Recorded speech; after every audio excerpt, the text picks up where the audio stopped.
क्या आपका सपना है कि आपके शरीर पे वर्दी हो और उस वर्दी पे स्टार हो, वो भी सेंट्रल गवर्नमेंट का? तो फिर आपका सपना पूरा होने से कोई नहीं रोक सकता, क्योंकि एसएससी ने, स्टाफ सिलेक्शन कमीशन ने नोटिफिकेशन जारी कर दिया है सब इंस्पेक्टर इन दिल्ली पुलिस या और सीएपीएफ मतलब सेंट्रल आर्म्ड पुलिस फोर्स। मतलब आपको पूरा एनर्जी से इसकी तैयारी करनी है, इसमें आपको एकदम सफलता पाना है। और सफलता पाने के लिए तैयारी कैसे करना है मैं उसको बताऊंगा, और पूरे नोटिफिकेशन को मैं फुल एनालिसिस करूंगा कि कैसे आपको फॉर्म भरना है।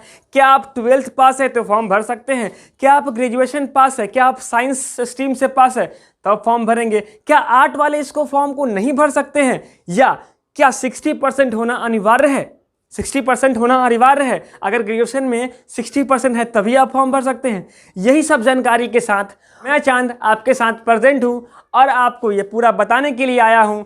चलिए चलते हैं मोबाइल स्क्रीन की ओर और देखते हैं पूरा डिटेल से नोटिफिकेशन को। पहले जानते हैं कि इस पोस्ट को कौन लेके आएगा। तो इस पोस्ट को लेकर के आएगा आपका स्टाफ सिलेक्शन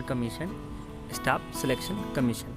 ठीक है, अब इसके बारे में हम ये जानेंगे कि इसको भरना कैसे। तो आप जाकर के वेबसाइट पे ssc.nic.in के वेबसाइट पे जाके आप चेक कर सकते हैं और वहाँ पे आपको मिल जाएगा लिंक इसका भरने का। कैसे भरना है प्रोसेस भी मैं आपको सिखाऊंगा, सब कुछ सिखाऊंगा। क्या क्वालिफिकेशन है मैं सब बताऊंगा आपको, बस आप शुरू से लेकर के अंत तक कर देखते रहिए। ठीक है, तो शुरुआत करते हैं। सबसे पहले इसका फॉर्म जो भरने का डेट है वो कब से शुरू है। तो इसके फॉर्म के भरने का डेट जो है वो 17 जून से शुरू हुआ है और लास्ट डेट जो होगा वो 16 जुलाई तक होगा। 16 जुलाई तक इसको हम भर सकते हैं। अब बात करते हैं कि इसका जो रिसिप्ट निकलेगा वो रिसिप्ट कब तक निकलेगा। तो 16 जुलाई तक ही हम इसका रिसिप्ट निकाल सकते हैं। और अगर पेमेंट की बात करें तो पेमेंट हमको अगर ऑनलाइन करना है तो ऑनलाइन पेमेंट 18/7 तक कर सकते हैं। और अगर ऑफलाइन पेमेंट कर रहे हैं हम तो जनरेशन के बाद जनरेशन जो हम कर सकते हैं 20/7 तक जनरेट कर सकते हैं। ठीक है, उसके बाद हम बात करते हैं इसको बैंक में जा कर के कितनी तारीख तक जमा करेंगे। तो 22/7 तक 22 जुलाई तक इसको जमा करेंगे। ठीक है, अब हम बात करते हैं इसके एग्ज़ाम की। तो एग्ज़ाम कंडक्ट करवाने का जो डेट है, जो डेट बताया जा रहा है वो डेट है 29/9 मतलब 29 सितंबर से लेकर के 5 नवंबर तक। उसके बाद अगर हम बात करें इसके टायर 2 की तो टायर 2 जो है आपको वो 1 मार्च 2021 तक जाएगा। चलिए अब चलते हैं इसके वैकेंसी को किस पोस्ट की आई हुई है। तो जो पोस्ट है वो पहला पोस्ट है सब इंस्पेक्टर जीडी इन सीएपीएफ। ठीक है, और दूसरा जो पोस्ट है वो सब इंस्पेक्टर एग्जीक्यूटिव मेल या फीमेल दिल्ली पुलिस। क्लियर। जो पहला पोस्ट है वो ग्रुप बी का पोस्ट है, जिसकी जो सैलरी है वो 25,000 से लेकर के 1,12,400 रुपये तक होगी। है तो ये ग्रुप बी का ही, लेकिन नॉन गेजेटेड पोस्ट है। ठीक है, अब चलते हैं हम वैकेंसी की ओर। वैकेंसी क्या क्या है तो आप वैकेंसी देख सकते हैं कि सब इंस्पेक्टर एग्जीक्यूटिव की जो वैकेंसी है वो ओपन वैकेंसी है आपकी 32,000 यूआर के लिए और ओबीसी के लिए। डिपार्टमेंटल के लिए भी कुछ वैकेंसी है।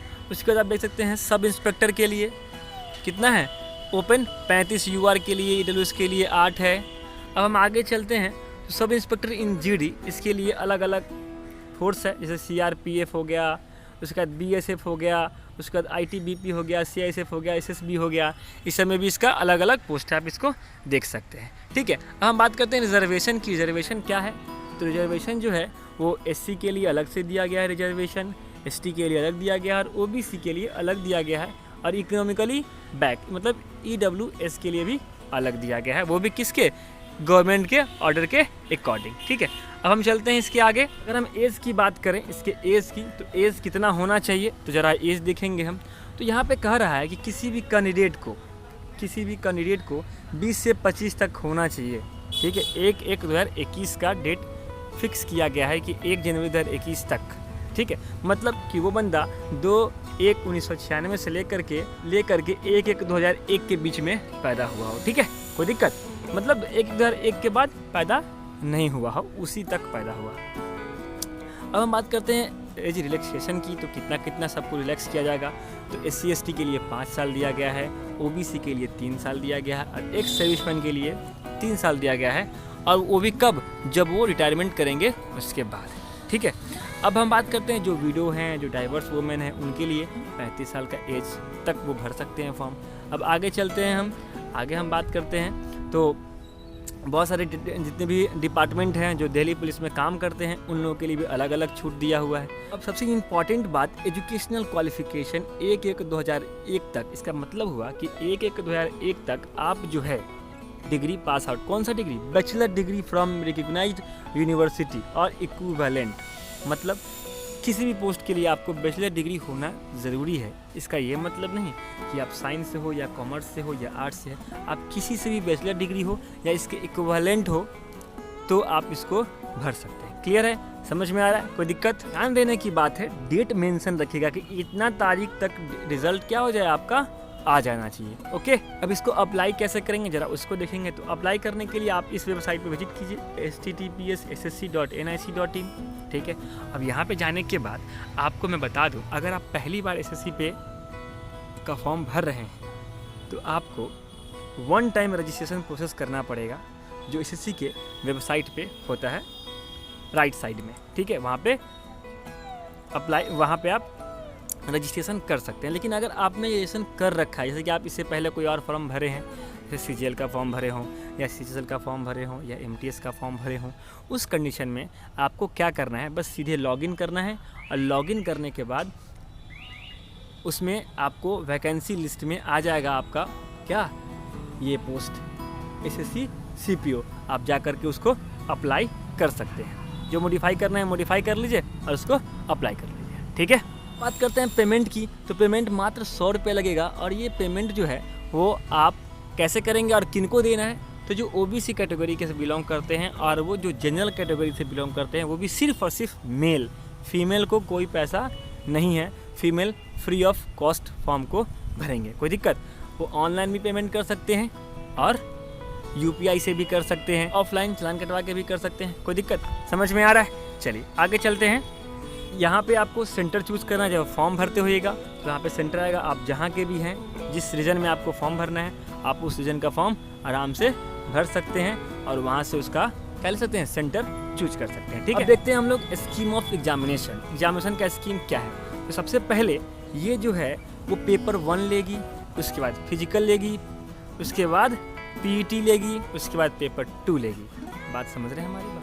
ये सब करने के बाद है ना डिटेल मेडिकल एग्जामिनेशन भी लिया जाएगा, मतलब मेडिकल भी आपको करवाया जाएगा। अब बात करते हैं पेपर में पढ़ना कैसे। तो ध्यान दीजिएगा, मैं ये नेक्स्ट वीडियो डालूंगा आपको कि आपको इसकी तैयारी कैसे करनी है, आप कैसे तैयारी करेंगे जो आप इस एग्ज़ाम में क्वालिफाई ही नहीं बल्कि जॉब पा सकें। ठीक है, तो हम बात करते हैं पहले पेपर 1 में।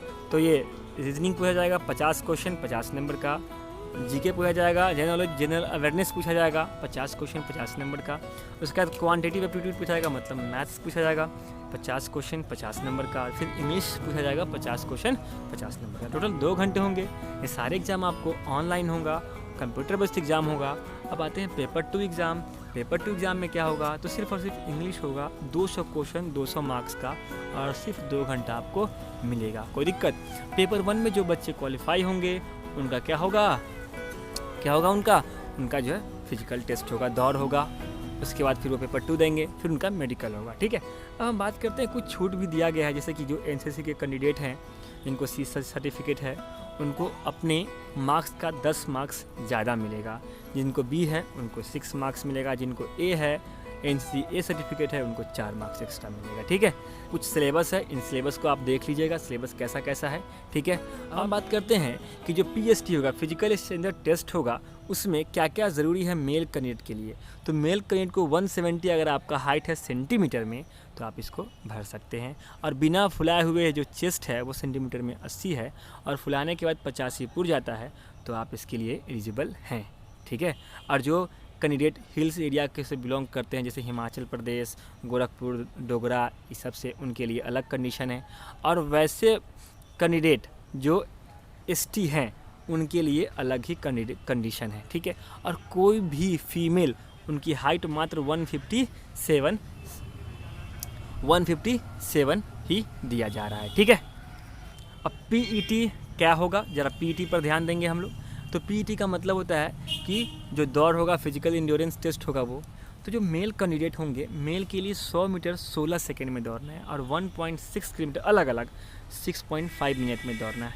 लॉन्ग जंप करना है उनको 3 चांस के अंदर में 3.65 मीटर का, और हाई जंप करना है उनको किसमें 3 चांस में 1.2 मीटर का। शॉर्ट पुट मतलब कि 16 LBS का जो भारी पत्थर है, उसको हम लोग पत्थर भी कहते हैं, वो 3 चांस के अंदर में 4.5 मीटर तक फेंकना है। उसके बाद में फीमेल जो कैंडिडेट है उनके लिए बहुत रिलैक्स है, उनको 100 मीटर की दौड़ करना है मात्र 18 सेकेंड में, और 800 मीटर की दौड़ करना है 4 मिनट में, और लॉन्ग जंप मात्र 2.7 मीटर 3 चांस के अंदर में, और हाई जंप 0.9 मीटर 3 चांस के अंदर में। कोई दिक्कत समझ में आ रहा है? उसी हिसाब से मेडिकल भी है। मेडिकल में आपको क्या चाहिए वो आप देख सकते हैं। उसके बाद आई साइड भी 6/6 होना चाहिए, इसका भी आपको ध्यान रखना है। ठीक है, सबसे इम्पॉर्टेंट बात आपको दिमाग में रखना है, क्या रखना है कि पेपर 1 या पेपर 2 के जो भी एग्ज़ाम होंगे, वो NCC हो या बिना NCC वाले हों, उनको भी जनरल को 30% मिनिमम मार्क्स लाना है, और OBC और EWS को 25% मार्क्स लाना है, और किसी भी कैटेगरी जो अदर कैटेगरी है उनको 20% मार्क्स लाना ही लाना है, तभी वो क्वालिफाई हो पाएंगे। ठीक है, चलिए आपको समझ में आएगा तो जाइए और फॉर्म जल्दी से भरिए। आप चाहे किसी भी डिग्री क्वालिफाई हों, और जो 12th बच्चे हैं वो इसको नहीं भर सकते हैं, उनके लिए क्वालिफिकेशन ग्रेजुएशन है, और ग्रेजुएशन में किसी भी सब्जेक्ट के बच्चे भर सकते हैं। जाइए और फॉर्म फिल कीजिए, और फिर हम मिलेंगे नेक्स्ट वीडियो में। तो हम आपको बताएंगे कि एग्ज़ाम की तैयारी कैसे करनी है और सिलेक्शन कैसे पाना है, सिर्फ रिज़ल्ट नहीं, सिलेक्शन कैसे पाना है। ठीक है, और अगर आप इस चैनल पर नए हैं, चैनल को सब्सक्राइब कर लीजिए और बेल आइकन को दबा लीजिए, ताकि जब मैं डालूंगा वीडियो तो आपको सबसे पहले मिलेगा। धन्यवाद, जय हिंद।